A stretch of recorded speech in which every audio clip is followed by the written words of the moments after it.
सोनपुर नाम का एक छोटा सा गांव था जो बहुत ही ज़्यादा खूबसूरत गांव था।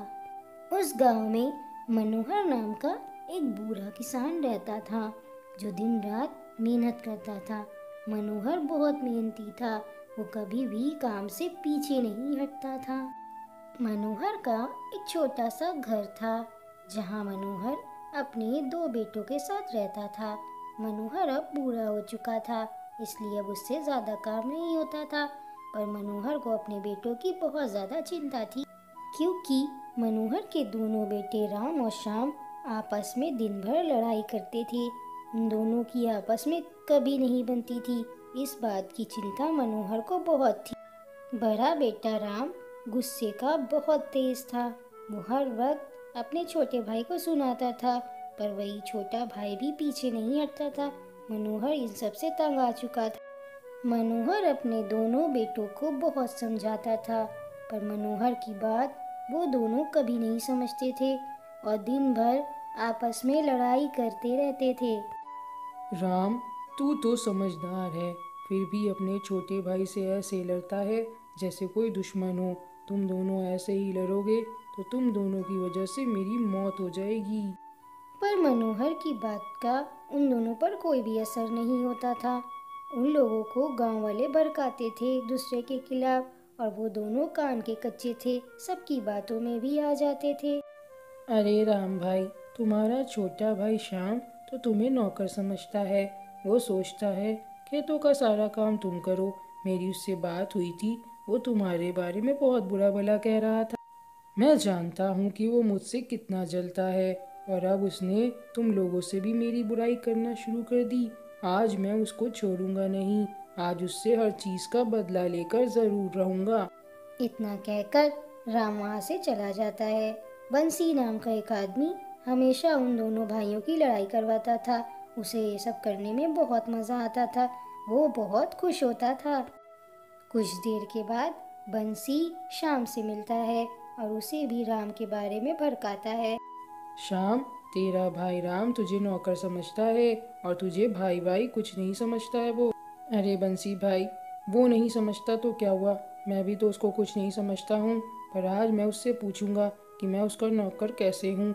जितना वो हकदार है उससे ज़्यादा मैं भी हकदार हूँ।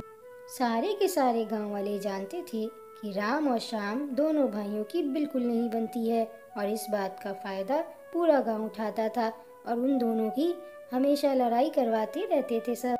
भैया, मुझे ये तो पता था कि आप मुझसे बहुत जलते हो, पर ये नहीं पता था कि आप मेरी बुराई गांव वालों से करते फिरते हो। मैं तो कभी आपकी बुराई किसी से नहीं करता हूँ। हाँ हाँ, तू तो बहुत दूध का धुला है। तू तो मेरे बारे में बात ही नहीं करता है। तूने भी तो मुझे सबसे कहा है कि मैं नौकर हूँ, और तू क्या चाहता है कि मैं तेरी बुराई किसी से ना करूँ। राम और श्याम की लड़ाई बढ़ जाती है, जिसे सुनकर वहां पर मनोहर आ जाता है और उन दोनों से कहता है, तुम लोग फिर से झगड़ने लगे। तुम लोगों को कितनी बार समझाया है कि आपस में मत झगड़ा करो। ऐसे तो मैं तुम्हें क्या ही किसी को मुंह दिखाऊं। सारे गांव वाले तुम दोनों की लड़ाइयों की बातें करते हैं। अब तुम दोनों बच्चे नहीं रहे हो। तुम दोनों की लड़ाई की वजह से मैं तुम दोनों की शादी नहीं करवा रहा हूँ। अगर शादी करा दी तो तुम दोनों तो एक दूसरे का खून ही कर दोगे।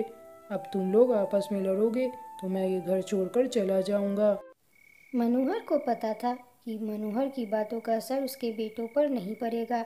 उस रात मनोहर रात भर जगा था और वो ये सोच रहा था कि अपने बेटों को कैसे लाइन पर लाना चाहिए, और उसे ये सोचते सोचते एक तरकीब सूझी, जिसे वो सोचकर फिर आराम से सो गया।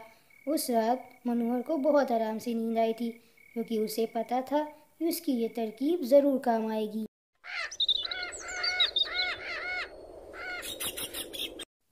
ऐसे ही सुबह हो जाती है और सुबह होते ही मनोहर उठकर सबसे पहले अपने दोनों बेटों को अपने पास बुलाता है और वो दोनों आ जाते हैं। पिताजी, आपने हमें सुबह सुबह क्यों बुलाया है? क्या आपकी तबीयत खराब है या आपको हमसे कोई काम है? ऐसे सुबह सुबह तो आप कभी हम दोनों को ऐसे नहीं बुलाते हैं। हाँ पिताजी, ऐसी क्या बात हो गई जो आपने हमें ऐसे सुबह बुला लिया। ऐसे तो आप कभी हमें आवाज़ नहीं देते हैं। आप तो सुबह सुबह रोज़ काम पर चले जाते हैं। अरे वो क्या है ना बेटा, आज मेरी तबीयत ख़राब है, इसलिए मैं काम पर नहीं गया। मुझे तुम दोनों से कुछ बात करनी थी और कुछ सामान चाहिए था, इसलिए बुलाया था दोनों। मुझे कुछ लकड़ियाँ चाहिए। तुम दोनों जंगल जाओ और थोड़ी लकड़ियाँ ले आओ। मुझे लकड़ियों का काम है, फिर मैं बताता हूँ कि आगे तुम दोनों को क्या करना है। शाम गांव के रास्ते से जंगल की तरफ जाने लगा। उस दिन भी वो दोनों साथ में नहीं गए, वो दोनों अकेले अकेले ही लकड़ियां ढूंढने चले गए। राम बहुत चालाक था, वो जानता था कि गांव के रास्ते से गया तो बहुत देर हो जाएगी, इसलिए वो जंगल के रास्ते से गया लकड़ियां ढूंढने के लिए। ऐसे ही शाम हो जाती है और लकड़ियां ढूंढते ढूंढते राम और श्याम बहुत ज़्यादा थक जाते हैं। लकड़ियों का गट्ठर लेकर वो अपने पिता के पास जाते हैं और वो बहुत ध्यान से देखते हैं कि उनके पिता ने उनसे ये लकड़ियों के गट्ठर क्यों मंगाए हैं।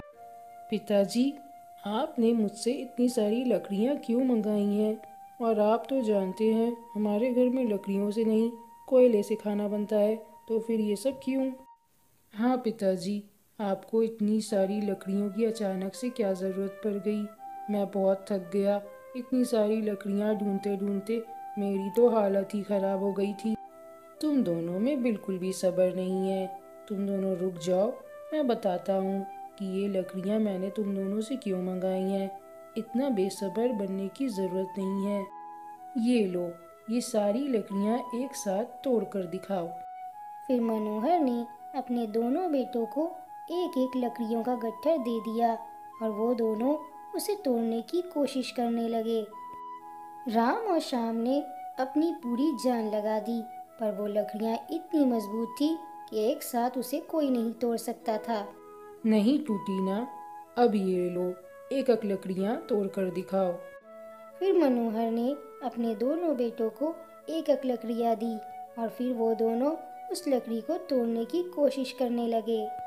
इस बार उन दोनों ने पूरी कोशिश की और वो एक लकड़ी तोड़ दी, क्योंकि एक लकड़ी को अकेला तोड़ना बहुत आसान था।